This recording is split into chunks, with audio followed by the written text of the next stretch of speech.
Okay, hello everyone. Welcome to our third live stream of the day. Wolfram Language Design, our language completeness and consistency series. We are looking at a variety of topics today. What on earth is a grapheme? Okay, this is going to be interesting. I think the first two topics will definitely require some explanation. So in Unicode, we're used to thinking of sort of there being a one-to-one correspondence between code points and characters, which are technically called graphemes, but there really isn't. And so our string functions have a long and proud tradition of treating strings as just a sequence of code points. And I have here the example of a linear syntax string, and you string reverse it and you get junk. And so the suggestion is that, and I don't think we can change the string functions, at least by default, because there's just too many assumptions everywhere that, you can't just sort of use it as a way to represent the string of bytes. So hold on a second. So we're trying to solve the problem. Let's say I have an X sub 1 in a string, or a red X in a string. Right now, what's that? That is not the problem we're trying to solve. If I say characters of a string that has that red X in the middle of it, what will happen? You'll get a bunch of interesting characters. It will not be one character. Right. Okay, is that the problem we're trying to solve, or is that no? We're trying to solve a more fundamental problem. Would that be a problem we want to solve? Possibly, but I think that is a less important problem to solve. What happens here how do I get that to jump to reality? Well, you can't, because of string characters. Okay, just do this. Delete the string. Delete the whole thing. Yeah. Now empty string X. Just type it in. Empty string X. And then X with another X, and turn it into... and then do it by hand. Yeah. Okay. Text color red or whatever. Yeah. Okay. And then evaluate it. Spliff. Insanity. And so this is basically our trying to embed box structures in strings. I know it is. But the only way we can do it is by using stringy things. So I know, and so what we might think in a different world that this would turn into two characters, an X single character string and a red X pseudo single character string. Yeah. Right, but we have bigger fish to fry. So okay, and the big fish are emoji. Right. So not just emoji, but emoji provide some good examples. Okay. Right. And so, for example, if you look at the first example, I'm string joining two one-character strings. Now, if you were to cursor through that output, you would see that there is now only one character there, effectively. Mm-hmm. And notice this is not an emoji, so it's not an emoji-only problem. Right. Just for my education, what is that, a Hebrew character, or what is yes, that is the shin, and then that's a petach vowel mark. Okay. So it's a diacritical, basically. Yes. And what languages? I mean, dead keys are a thing. Right. And this even affects European languages. I actually have an example of that later in this section. Okay. Right now, if you reverse the code points, it may not be sort of the same, right? It may not have any sort of validity. So that's sort of one emoji. You reverse it and you end up something that looks like three things, although it's really two things. Why is that? Why is characters giving? Isn't that just a 24-bit? I mean, no, it is composed of 4 code points. I had no idea. So emoji are often composites? Yes. Sometimes yes, sometimes no. I had no idea. Right. My gosh, my whole emoji world is shattered. Is that 8205 character some kind of that is the 0 with joiner? which is why that output, which looks like 3 things, is actually two graphemes. If you cursor through that, one of them will take you through the emoji, and the other left arrow will take you through the color and the hat in one step, because they've been joined by a single string character. Yeah, so it's even weirder than you think, because you think you're looking at 3 characters, but you're only looking at 2 there. Cursor through it to see it happen. Here, in this one Yes. here. Yep. Yes. Oh, okay. Yeah. Right. And then, so getting almost to the European language, the same string might be represented in multiple ways with a different number of code points. So here I have the letter shin with its associated dot. I normalize it, and it still looks like the same character, but now it's 2 characters, the base letter shin and the shin dot. And here's the other way. I've constructed an a tilde from 2 code points. But if it there, of course, there's also the a tilde character, which is a single code point. Right. And so this is a dead key diacritical mark, is that right? In other words, it's because not every, or does every, is there a way of getting that diacritical mark without having it go on top of something? No, it's always going to be a go back one. Does it go back 1 character and wrap itself on top, or what does it do? That question, Rob, are you able to opine on that point? I mean, the double quote is a special case because we need to be able to terminate strings. But if you in the interactive examples, there's a palette that allows you to create some of these crazy things and evaluate. Yeah. So you see that palette, and so when you see those arrows there, one is all 4 together, and then the thing on the right is how you type it in one at a time to compose the letter. So okay, the Hungarian flag. What is this? That is a flag H. So if you type in the country code using the flag alphabet, it will turn into a flag. That's freaking crazy. Right. Okay. So in fact, do GB. That's an interesting thing I learned yesterday that I did not know. That even though the UK uses the UK domain name, the official country code according to the ISO standard is GB, which is complete nuts, but Great Britain. It's like it's on when you take your car to the continent, right, but have a GB. But last time I checked, it's the United Kingdom of Great Britain and Northern Ireland. Well, yes. When I was a kid, I'd never heard the term UK. It was always GB. Ah, interesting. So it's a more recent phenomenon, the UK thing being the main story. Okay. I had no idea that there was a flag alphabet. So if I type like what is it, like M, will I get like the Moldovan flag? Wow, that's so funky. So this is like TLDs. It's technically the ISO 2-letter country abbreviation, which is often the same as the top-level domain, but as you can see, in the case of the UK, it's not. Sorry. Why did that became a single character when I did a single backspace? I did a single cursor. The WW there is now, even though I typed them as 2. So basically, one of the messages here: just because you type it as 2 characters doesn't mean it is 2 characters. Correct. And let me show you something else that will also blow your mind. Go ahead and type in US for the US flag. Okay.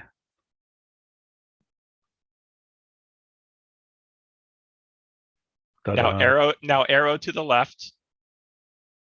Yeah. And now put in an H. an ordinary letter H or an H. No, the flag H. I'm going to get the Hungarian flag, aren't I? Yes, you are. That's absolutely freaking crazy. Oh my gosh. Wow. So in other words, these things haven't really composed themselves. They're sitting there. By the way, what is this? Is this a string? If I put Well, right. It's presumably a symbol with a crazy symbol name. If you put it in double quotes, then it'll be a string. Oh yeah. Anything we don't know about is a letter-like character, which means it can be used in a symbol. Okay, so we can do that, for example. Yep. Lovely. Okay. Okay. Maybe that's the solution to us running out of keyboard things. We start putting emoji in, which we don't yet have any parsing for emoji, do we? We could have. So all the emoji characters are treated as letter-like for the time being. It may make sense to add some things that do something different. But I'm not sure if you're thinking of a new category or just recategorizing some of the existing things. I think recategorize. I mean, I'm asking the question: if there was an emoji, like let's imagine that we wanted to have. I mean, this gets kind of silly but amusing. If we want to have some burrowing animal that represents, some kind of map function. Sure, absolutely. In principle, that's something that we could do. It's not something that users could do because users aren't able to recategorize characters like that. But it is something we could do. Yes. Boy, that would be amusing to have our language be able to write, instead of /@ to be able to write some kind of burrowing character there, burrowing animal there. I was going to say you could use the flags as the corresponding entities. Yes, we could. That would be cute. That'd be really cute. But what would be the flag entity or the country entity? Now that having been said, although the rules for clustering graphemes are the same across all platforms, but things that draw, how they draw, that's not the same across platforms. And so, for example, right now, Windows, I'm not sure about Windows 11, but definitely Windows 10, out of the box does not draw flag emojis, any flag emojis at all. Oh boy. Okay. But I mean, but that's like saying there's a font missing. Right. And on Linux, you don't get the color. You get sort of an outline of the flag. Okay, question. Is it like, can you load the emoji in like you can load in a font? Yes. I haven't verified that I can do it with flag emoji specifically, but in general, the answer is yes. Okay. By the way, Sandra on our live stream makes the obvious point that country data should get a flag emoji property. Yes. Yeah, that makes sense. Okay. All right. So where are we going with all of this? Right. So the question is, what happens if you want to, right, you have a string of flags and you want to reverse the order of the flags, right? So you don't want to do it code point by code point, because that would not just be reversing the order of the flags, it would be changing the flags. Sure. And so we want functions that might, I don't understand. Why does string reverse? I mean, the question is, what is characters of this? Right. It's going to be 2n the number of flags you see. I mean, you need quotes around it. Yeah. You need to make it a string.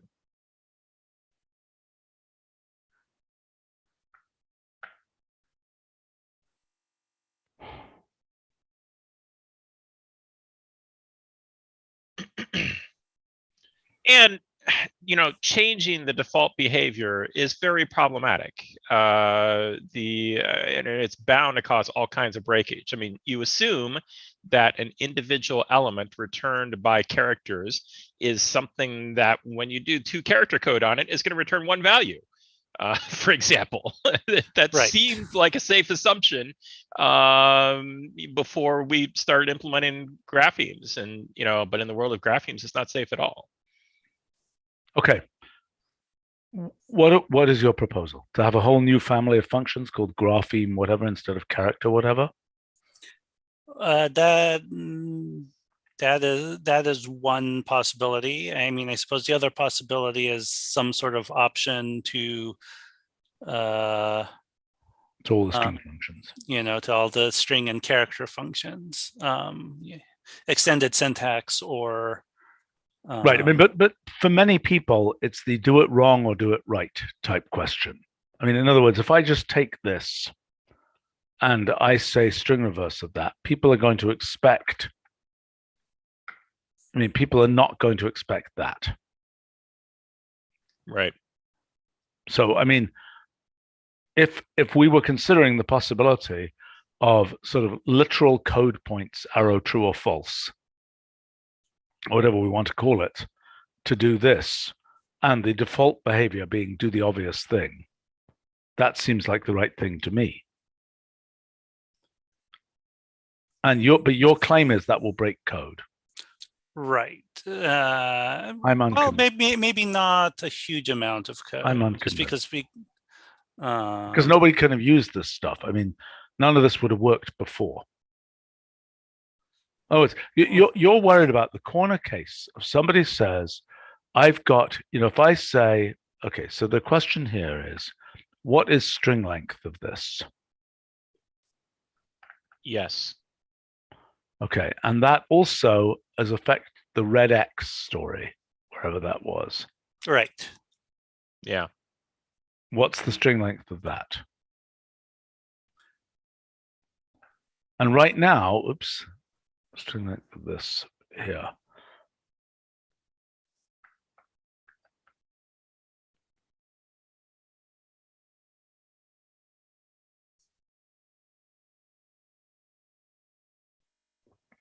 And right now, that's kind of about to be bonkers, isn't it? That's just bonkers. Yeah. Well, it is the length you would get if you did, two string input form on that. And it should be pointed out that there are people who use string functions to operate on linear form, and it's terrible and horrible and painful and causes bald patches from where you tore your hair out, but people have done it, and that code kind of works now. Right. Well, okay. So, I mean, we could initially introduce an option that is not on by default that does the right thing, so to speak. Because as you say, it may have weird corner cases of what do you really want it to do? Do you want it to treat? Okay, so the basic question is, define for me a grapheme. Is a grapheme the individual sub-pieces, like the U and the S and the US flag, or is the grapheme the flag itself? The grapheme is the flag itself. The grapheme is, a sequence of code points that are in some sense indivisible, of course, until you divide them. But so, I mean, it would not be unreasonable to have something called graphemes along with something called characters. Yeah. Correct.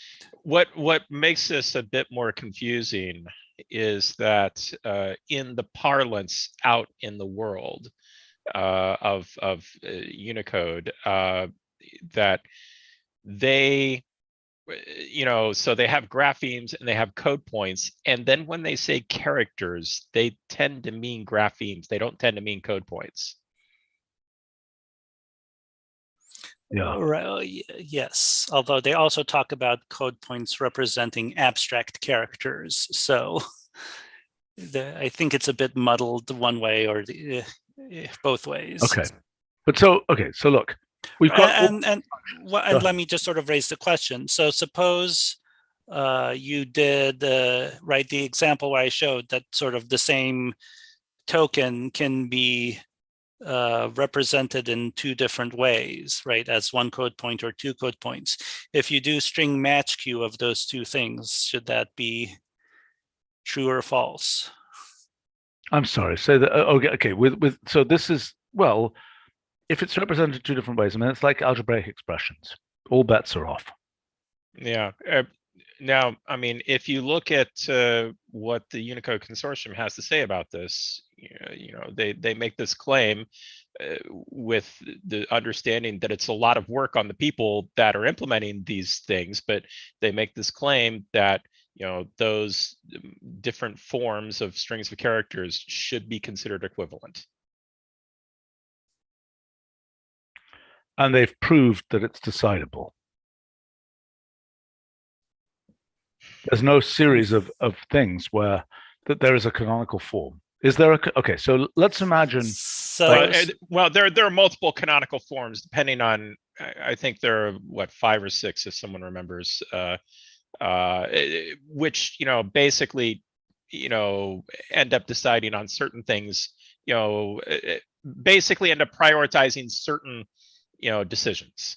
I mean, you can have a canonical form where everything is expanded out to combining characters. You can have a canonical form where all the combining characters that have an equivalent single code point are replaced with that single code point, and there are others. And right, and for example, and I just don't know what the standard is at this point, what the standard has to say about this, but right, in Hebrew you might need multiple diacritics to right, because you might need an accent mark and a vowel, and if you're doing biblical Hebrew you might also need 1 or 2 cantillation marks.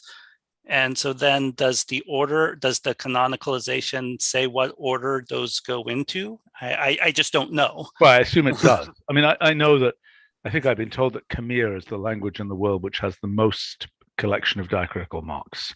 Mm-hmm. And, like 5 or 6 or something per character in some cases. Yeah, I mean, there has to be, look, it's like the big red dog, the red big dog. There's got to be some canonical order. Mm-hmm. But your point is, do you use, a diacritical mark, umlaut or whatever, or do you use the a umlaut character? And exactly. Either of those could be the canonical form. Right. So if you look at the character normalize page, which is the one function we have that's sort of, even vaguely aware of these issues, then I think it gives us 2 of those. Yeah.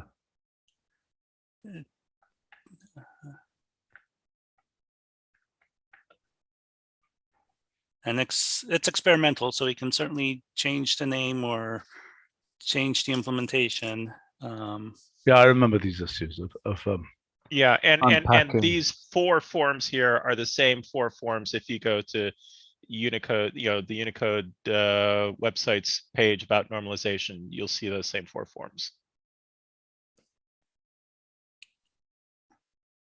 But now, we would not normally, these should all be displayed the same if we were doing everything right? We wouldn't actually see this DZ thing separated, would we? Once again, it may depend on platform-dependent rendering issues. Okay, but fundamentally, those should be. This is like. In a perfect world, the answer would be yes, but the world may not be perfect for reasons outside of our control. Okay, but so in principle, such a normalization could exist for graphics. We have a red circle and a blue circle, and doesn't matter what order those are in, doesn't matter, they can be specified in multiple ways. We could have a canonical form for our random graphics too. We don't happen to have that. Right. Well, except of course the order does matter when they overlap. Yeah. But okay, so the question but here. Sorry, I was going to ask, given that in a perfect world, the inputs and outputs there would look the same, I was wondering if the examples shouldn't include something like 2-character code of both of them or something, so or see full what actually, form. Yeah. Yeah.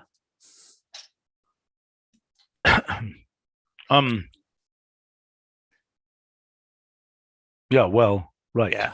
Well, and actually, I mean, if you look at the here, I'm going to throw a URL in the chat. If you look at the Unicode page for this, just a little down from the top. They have some nice visualizations of what these normalization forms look like.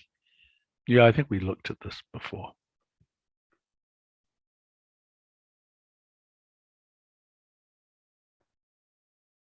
Okay.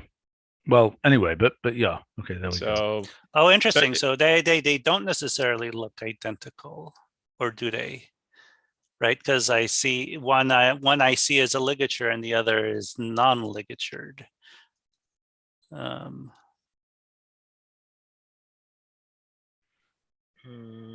Okay, anyway, let's come back to what our issue is here and what we're trying to achieve.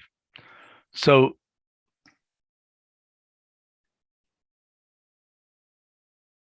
the main,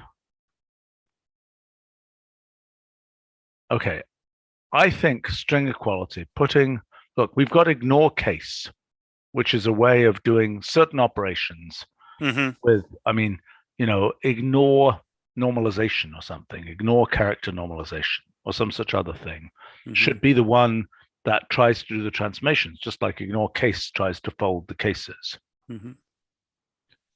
That seems fairly uncontroversial. Then I think we need an option that, I don't know whether it's called character normalization, arrow true or false, or what it's called, that I'm not sure what that tries to decide whether we should take, whether the lumps. Right, it could be something like preserve joined forms or something like that. That's as obscure as anything. I mean, but unless you know it's a character thing, if you don't see that, whatever the name. Yeah, I suppose that's true. Right. So I mean, what that will do is to treat, like if you do a string reverse, it will treat the composite object as a single. Right, as an atom. And same would happen with a red X. That we treat that as a single character. Now, I would like to ask, if we have square root of X, is that a single character or not? Right, and that's why I want to set aside the linear syntax form. Okay, but I think there's a separate issue there. But I think it's not unreasonable to just say, you know, there's an option setting for which every blob of linear syntax is a single character. Even if it's square root of 1 plus x squared, it's a blob. Treat it as a single character. Don't try and reverse its elements, for example. I think that's a reasonable, every backslash exclam becomes a single blob. Right. Box. Yeah, and ultimately you don't have much choice on that. I mean, you know, your backslash exclam could be a graphic. Yeah, sure. Right. Yeah. It's so I think that's a useful thing to treat it as a single character. Yep. And to treat all of these composite specifications of characters as single characters.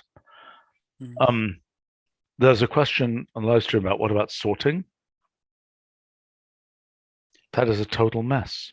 What does Unicode say about sorting? Yeah, I have no idea. John, which country Rob? comes first? I mean, there are rules which I'm not remembering. I wasn't prepared to talk about that. Rob, do you happen to know? Are you with us, Rob? I mean, sorting in general is should be done on some sort of normalized form. Okay. And the exact normalized form might depend on the content. Excuse me, on the context. But if you are, looking at a list of file names in the Finder, that's how it works. It normalizes the file names using a certain set of normalizations, and then it does the sorting based on the normalized form. You need to turn them into strings, Stephen. Right? That was my problem. By the way, why are they up a bit from the baseline? Is that just the way they are? That's just the way the glyph draws. You know what insanity I'm going to do here.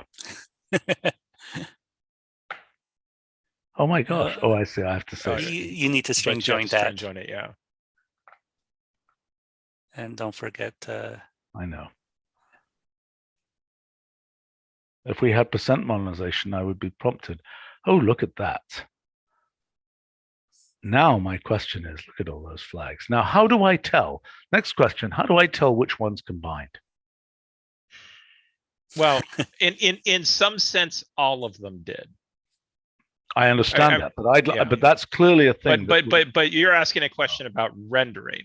Yeah, I'd like to know which of these would render as a single. Which of these were I to do ignore? You know, because yeah, some of these are the ones that didn't make a combining character.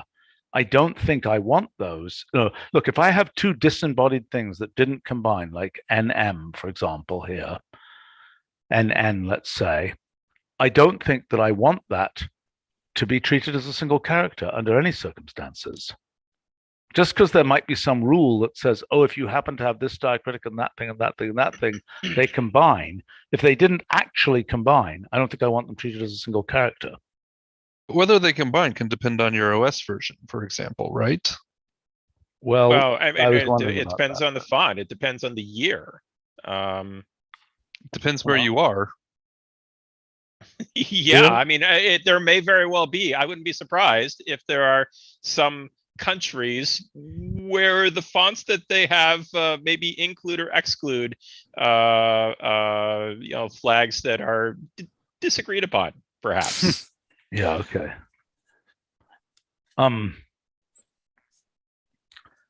Okay, but we need some way to tell. Like from this, I want to be able to do a select and I want to pick out flags. Well, and so but to be clear, what you're asking is a rendering question, which is going to differ. It's not, you're not going to get the same answer from the same version of the product on different systems. How do I get the bounding box of the rasterize? I think it's just a bounding box. Oh, bounding box, sorry.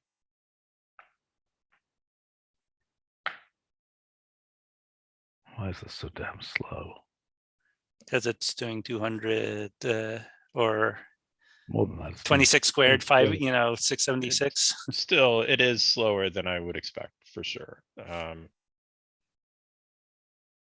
Yeah, this seems seems like a bug to me. Okay, well anyway, let's just let's say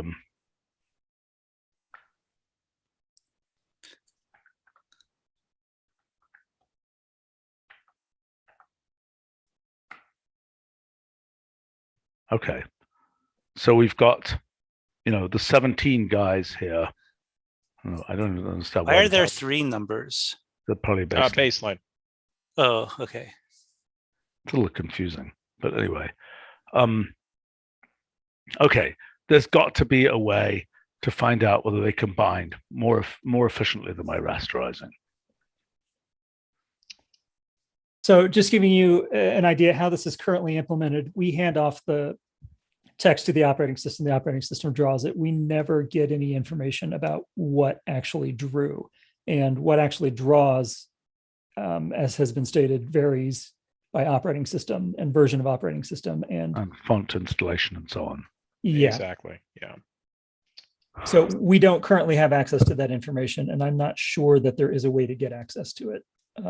Really, there's no OS call that gives you that. So so ICU might know something, right? Assuming this is defined in the standard, then ICU should know which 2-letter codes, but I have no idea if it does, and certainly how to look it up, even if it does have that information. Yeah. Okay, so there are 2 different questions here. I mean, one is what's in the Unicode standard, and that's the sort of thing where, yes, we could just we keep updating ICU and query the calls, query information from that, and it will give the best information for whatever version of ICU we bundled with that version of the product. Of course, if you're using a 2-year-old version, it's going to be out of date. So the other possibility is that the front end queries the operating system, and this I'll have to. I'm not 100% sure what's possible. I'm pretty sure that on Windows we've had this ability to query whether a single code point has a glyph attached to it. And that's a Windows specific thing that I just happen to know about. Look, I'd be perfectly happy to just use the underlying library. And if the Okay. thing renders, great. If it doesn't render because you lost a font or because, you know, you're in a country where they outlaw that flag or something, it's just like that's, I think if you really want to know what rendered, you've got to use rasterize. That's my point of view. Yeah. And, you know, that will be a corner case because the library will give you most things. So in this particular example, I'm assuming the library will tell you which of these turn into flags. Is that true? If that's not true, then I'm not so interested in the library. The library should define. I'm assuming that libicu has that information because it has lots of this kinds of information, but I've not confirmed for sure that it does. Yeah, Okay. it's a right. It's now officially part of the Unicode consortium, and it contains all the character data. So in principle, if it's in the standard, it should be accessible from ICU. But exactly how to do it and exactly what's in it, we don't know. I love the chemistry of flags. You know, I could take these two flags, I could concatenate them, and then I could reverse them, and I'd get a different, you know, I'd get different flags. It's really weird. For this case here.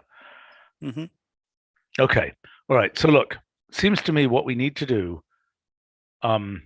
Right, just add a couple of options, and I think we need this function that says, did it turn into a meaningful grapheme according to our criteria? Character normalizes Q or something. That's not the right name, but that's the concept. I think that's going to be useful, if for nothing else than entertaining kinds of things like this. But yeah, I think adding some options. I mean, if we say, let's see, from character code, yeah, wait a minute. Yeah, right. So the options are going to determine whether the string functions go blob by blob or underlying character by underlying character. Correct? mm-hmm. And by the way, it's worth understanding there's another layer, which is the byte layer, where, you know, a Unicode character, right? If I go down to the byte layer, how do I do that? If I take an alpha, for example. Well, it depends what encoding you're using, right? Yeah, no, I know, but yeah, you'd want to use, you know, like 2 character code with UTF-8. UTF-8. No, but I wanted, what is the byte array of this? Right, so that would be string to byte array. Now you want string to byte array, which will give you. Okay, and so that in principle has a character. Okay, fine, that's 3 bytes. And if I say normal of that, is that UTF-8 by default? Yeah. Okay. Okay. All right, fine. So I mean that's so that's another layer of, you know, what we are doing by default. Okay, let's just clarify what we're doing. By default, we are bucketing bytes together at the level of 4-byte Unicode. Is that true? Up to the level, or is it only up to the level of 2-byte Unicode? We're automatically bucketing bytes in a way that they never get broken apart. So there's a level of abstraction that you don't have to think about here because we do all the thinking for you, which is that so, and the distinction here between what they refer to in Unicode as code points versus code units. So a code point is, you know, U plus XXXX, however many X's, you know, that's a code point, you know, you're, but 945 for alpha. Yeah. Right. But a code unit is dependent upon, are you using UTF-8 or UTF-16 or UTF-32? If you're using UTF-32, code unit and code points are the same thing. But UTF-16 is, you know, because it's 16-bit, so so code units, you know, end up being a you know, sometimes having to use surrogate pairs. to which we'll represent, talk some more about in a few minutes. yeah, to represent some characters. And then UTF-8, well, you've already seen.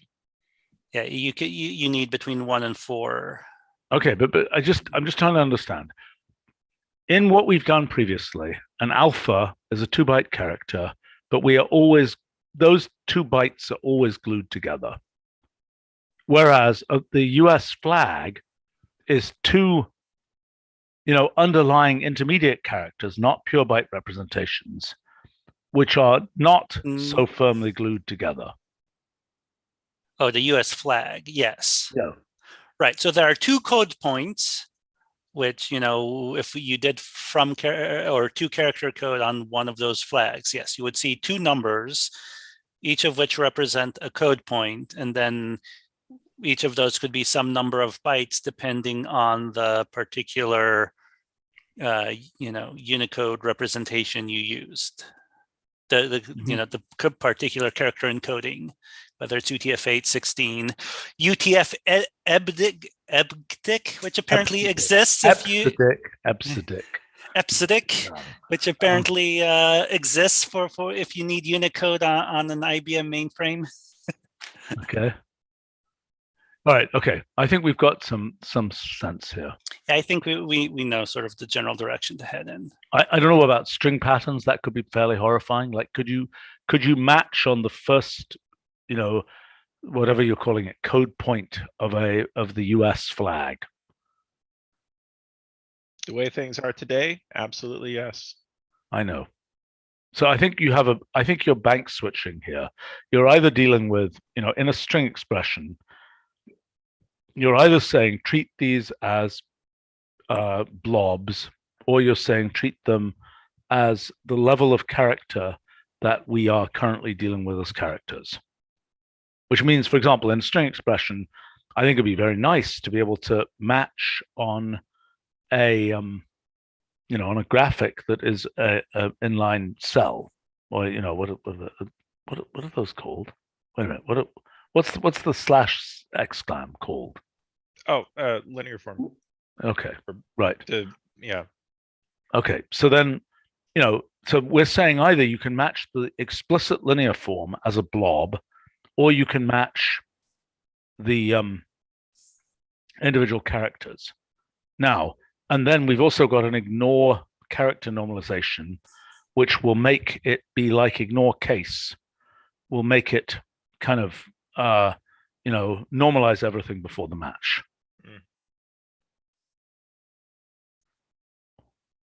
Ethan is commenting that you can style an X character, but you cannot style emojis. Is that a true statement?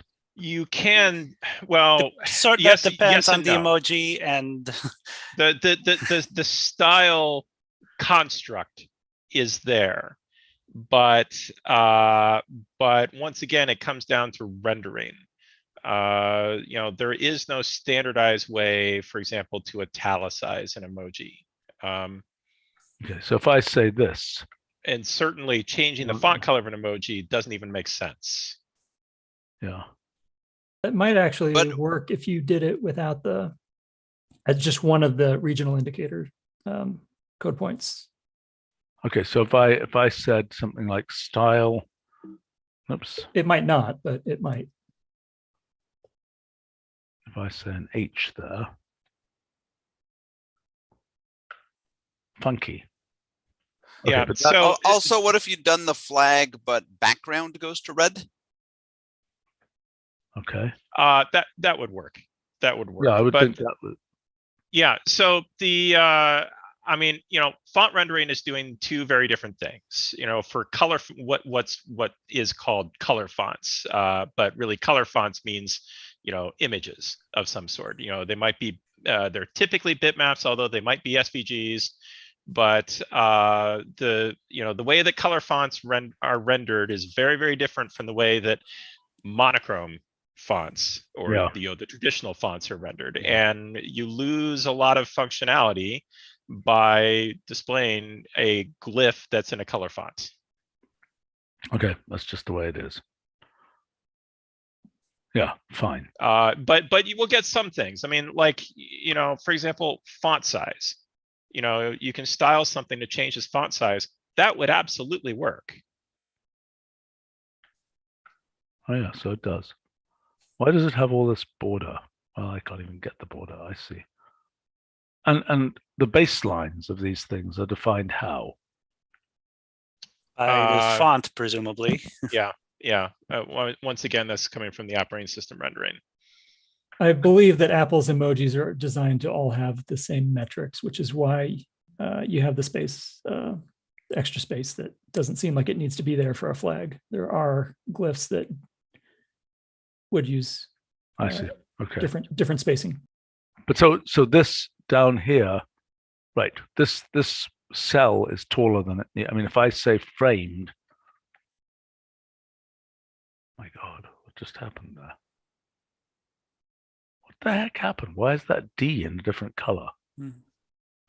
Either you inserted an invisible character or it's some sort of glitch. Can you toggle show expression real quick?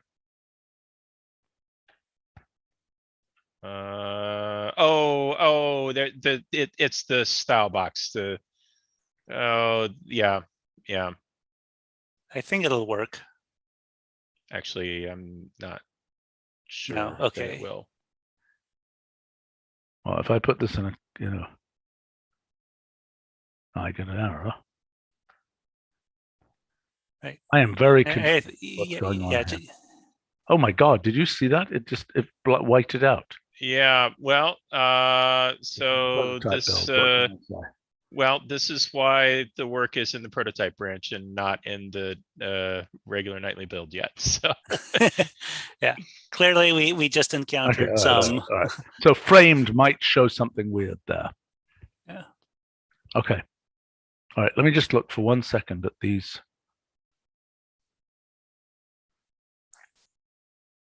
String join. I hate to even imagine what that will do. But I think that's why.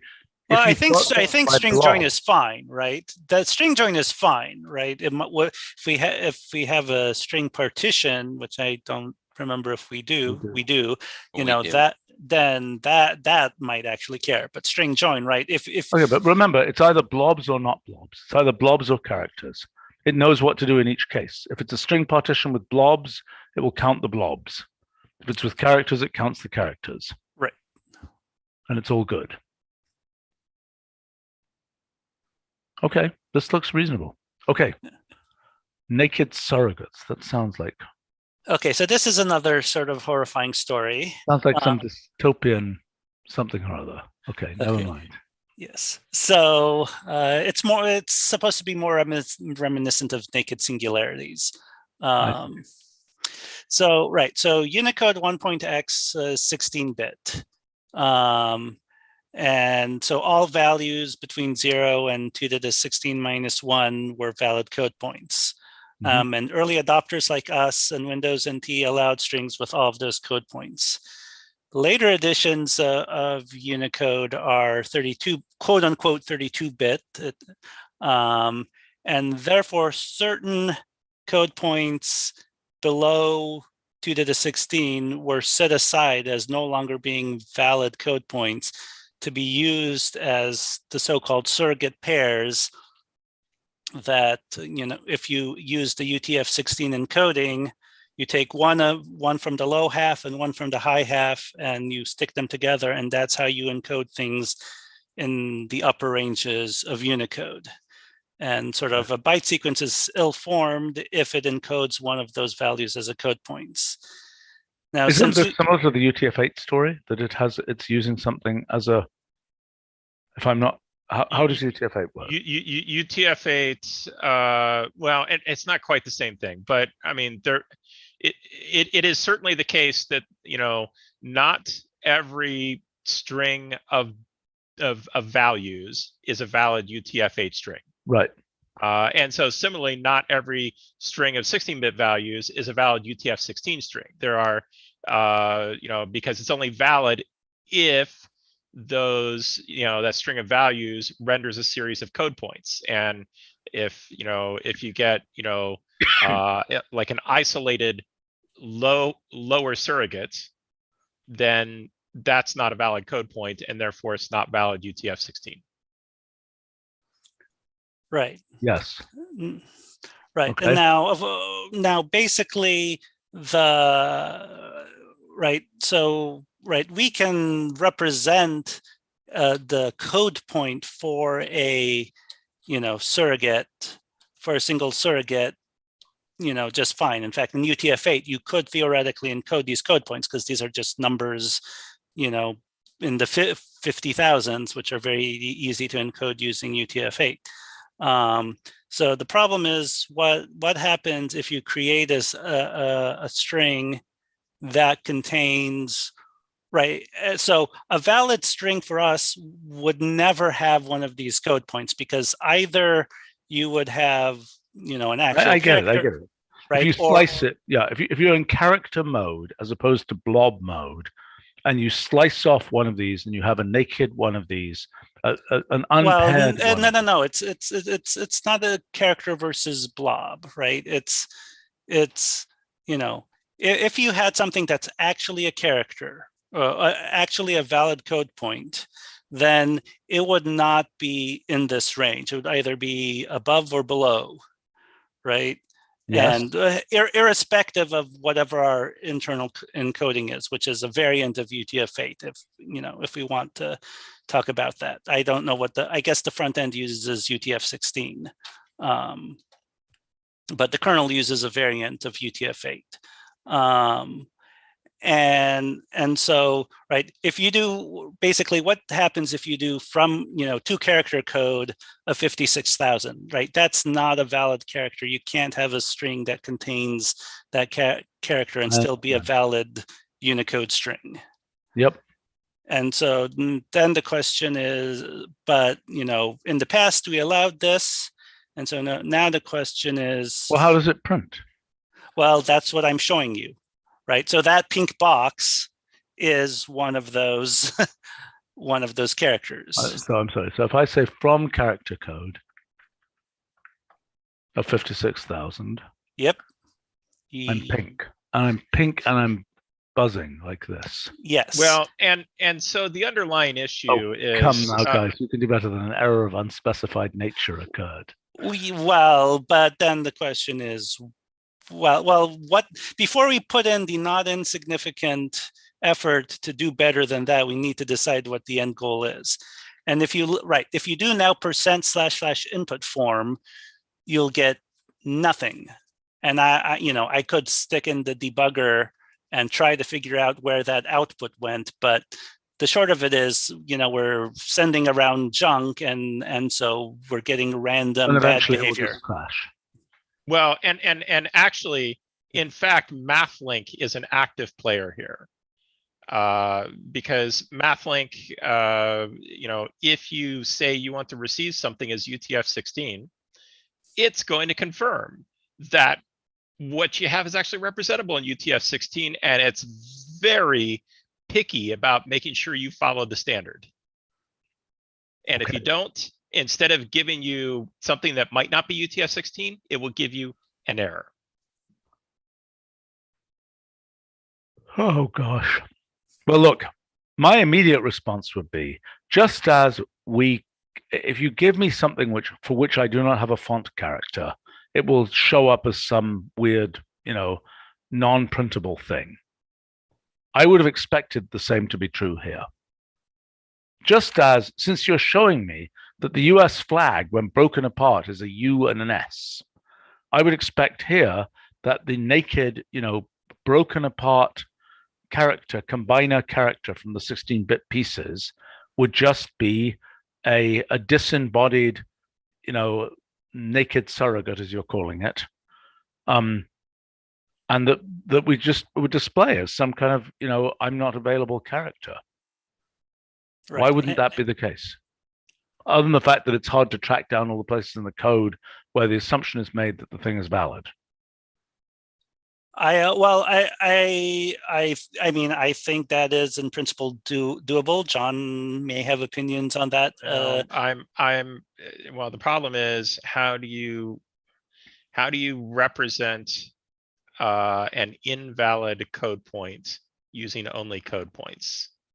So you could, for example, dedicate a range of the private use area, and say these things map to invalid code points. But then, if That's really someone, weird. That's so pointless. I mean, but then if someone tries to represent those things, yeah, Right. Yeah, and then the other issue is, I mean, what happens if you try to copy and paste one of these outputs? I mean, if you're just missing the glyph, right, then you copy it and paste it into an external program. It might, it may or may not display, but, in principle, if it's a Unicode aware program, that bytecode, that sequence of bytes will just sit there. But here, this is something actually invalid. So, I don't. Okay, I don't know what happens if you try to. It creates a lot of round tripping issues. Yeah. Okay. So hold on. So, what are some examples of other things that are just meaningless, like numbers with no precision? Are a little bit like this, but not quite, because they actually do contain information. They just are not displayable. They're not. What else do we have that is just meaningless by structure, so to speak? A syntax error is meaningless by structure. I mean, could we treat this thing? What kind of a thing is this? It does have a very distinct feeling of a space-time singularity.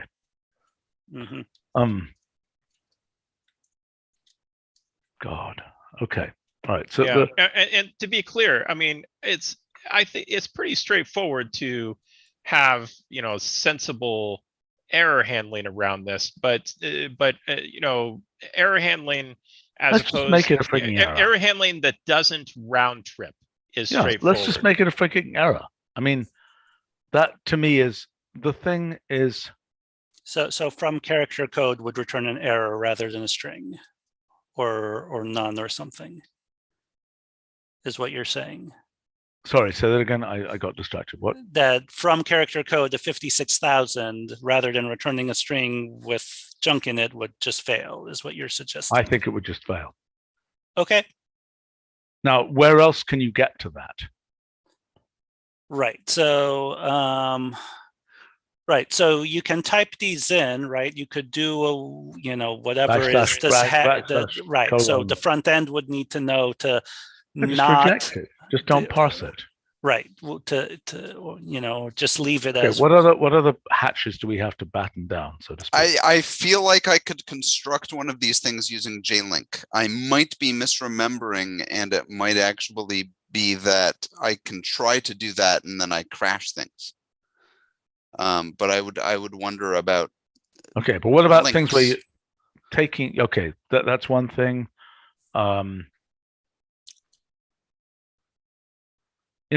If you generate a string in the evaluator that contains just this thing, I claim it should return not a string. Mm-hmm. Or right. alternatively, so basically, the string constructor needs to fail if you create a quote unquote character in this range, a code point in this range. What we could do, it might be more civilized to, if you do manage to create a string with just this character in it, why not just return another string with an error character in it? Why not pick an error character and have all of these things? Okay, this is an alternative proposal. Okay, everything like this becomes an error string. So therefore, 56,000 and 56,001 both map to the same thing, and they're both error strings. There's another possibility. I'm quite happy with that. Any solution which doesn't require round tripping, I think, is going to be very achievable. Okay, but look, what we could do, and that's wonderful. Okay, so one thing we could do is here generate a message when you say from character code of 56,000, and then generate an error character. Okay. Yeah, I think that's probably the most straightforward solution. So he famously says before looking at the horrifying string code that we have. But I think this would, so if you do something like character range that overlaps, the invalid areas, then you'll get a bunch of individual error strings, and I think that seems like it's okay. Fine. This is a deeply corner case. This is a corner of a corner of a corner. Right. I mean, it has been reported externally, mostly by people who don't actually know the Unicode standard. And so they try to do, right, they do a table over all 16-bit values. And then they're like, why do I see these horrible pink boxes? Now, if we give a sensible message and substitute an error character, then they'll know what's happening, right? So fine. We have to pick Yep. the error character. We have to design it or pick it from a Unicode thing. And that... okay. And I can make one of these things using JLink, just for the record. Why, this is our strings. Okay, well, let's just look at this one, and we should probably wrap up. What on earth is this one? Import string cannot import as JSON from strings containing. Right. So we have this ancient design decision from, I don't know, version 5 or something, right? That import string basically treats a string as a sequence of bytes, as a compact form of a list of bytes. And so because Let's just not have that. Why do we have that? I mean, why can't we have an option that switches that off? It just seems wrong to me. It's well, I mean, it would be an option that only affects import string, which would be, I think, unprecedented, right? Because it can't affect import and it can't affect import byte array, which are literally dealing with bytes. Right, but the point here with import string is that Unicode became ubiquitous during the time from when we originally designed this to now. Previously, import string had to worry about character encodings. No, that is not at all true. If you do read string of a JSON file, right, you will get bytes corresponding to the UTF-8, and then you'd want import string to interpret that not as, characters, but as a bunch of UTF-8 bytes, because JSON by definition is a sequence of UTF-8 bytes. That is what the standard for JSON specifies. I'm sorry, if you brought them in from a file or something, it's a series of bytes like that. Is that what you? I'm sorry, I missed. Yes. Okay, but if it already was turned in, if the file already was turned into a string.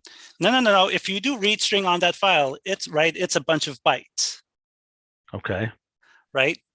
And we have this equivalence for just about everything, where import string of string, import of file and import string of read string of that file are the same thing. And certainly as long as there are only byte values in there, we have to preserve that.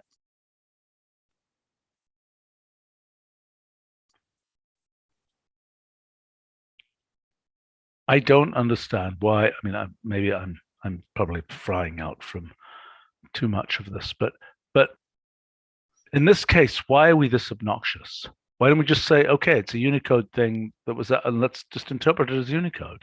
We know it's Unicode, so why don't we just go ahead and interpret it?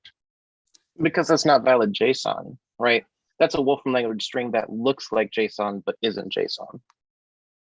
Oh. Right. You should have taken your Wolfram language string and called export string with JSON, which would have encoded it properly. Or Okay, so what you're saying is, if we've got pseudo JSON that is using Unicode, what should we do? Right, and in particular, there's, that is sort of, I think, the most recent iteration of this thing, but the sort of has come up, a number of times, that if you want to convert a string between, the bytes between two different encodings, right, you need to do this sort of obnoxious. You need to do character code in one, and then from character code in the other. Or, and if you really just want the bytes, you can do string to byte array and then import that byte array. And so maybe what we need is just an encode string function that automates this conversion for you. I think that would be sensible. That goes from one character encoding to another, which otherwise you have to do by going from to. Why not? Yep.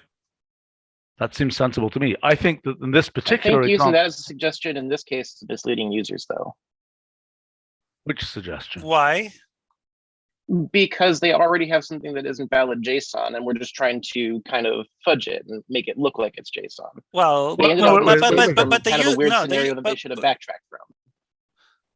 But if the users re-encode their string as UTF-8, so if they just Then they're in call, good shape. Yeah. then they're in good Code shape, string. right? We've exactly solved the problem. That's a fine solution there. The I question think it's that a I would, workaround, but I do think it's misleading. but there's nothing misleading about it. We Yeah, still generate what the is same. misleading? In What the is same, misleading in the about it? current proposal, which I'm going to claim isn't quite right, we still generate exactly these error messages, exactly the same. This will be identical. It would merely be that there's a piece of documentation that you can find that says you can use encode string to re-encode this. Does that make sense, Sean? Yeah, I understand it. Do you have an objection to that? I mean, I think I already gave it, but if we want to give users a way to kind of translate between these I things don't because they understand what already your- ended up in this scenario. I don't understand what your objection is. I don't know why you end up with a string that looks like JSON that has Unicode characters in it. To me, that means that somewhere along the line, No, no, you no, were no. given something that was already encoded. No, or the encoding was already- you've started with this thing because you were creating this string in Wolfram language, and now Can I make a suggestion? Then you should have exported that string to JSON, right? No, look, shouldn't be we don't know typing- where that string came from. You constructed that string incorrectly by some piece of, you were trying to be too clever and you were taking, names in Greek and you were putting them in and you didn't transliterate them. Okay, and you didn't encode it correctly and you got it wrong. But you were constructing that in Wolfram language, for example. Okay. Now, I would argue that we could imagine another import type called Unicode JSON or JSON Unicode or something, which would allow this, which would say, to hell with the Unicode standard. I don't care about UTF-8. I'm just going to take these as Unicode characters and I'm going to deal with them. In that scenario, then fine. Encode string, I think, is the right solution. Definitely not a Unicode JSON. Wait. yeah, Why but not? I mean, it's not the Unicode standard, right? It's the JSON standard. Right. I know, right, exactly. I know, but I'm saying the JSON standard says use UTF-8. Mm-hmm. Okay. What we're dealing with here, I don't know what we call it, but basically it's, you managed to get this thing into a string where we don't need UTF-8 because we have a way of encoding our strings so that we know it's an alpha. We don't need to see it as it's UTF-8 bytes. Right, but then suppose it's a plus minus. Is that a plus minus because you've already converted it to UTF-8, or is it a plus minus because you actually want a plus minus? Why are you bringing up the plus minus example? Because if you do, That's a UTF-8 weird case, right? because the UTF, one of the 2 bytes in the UTF-8 representation of alpha is plus minus.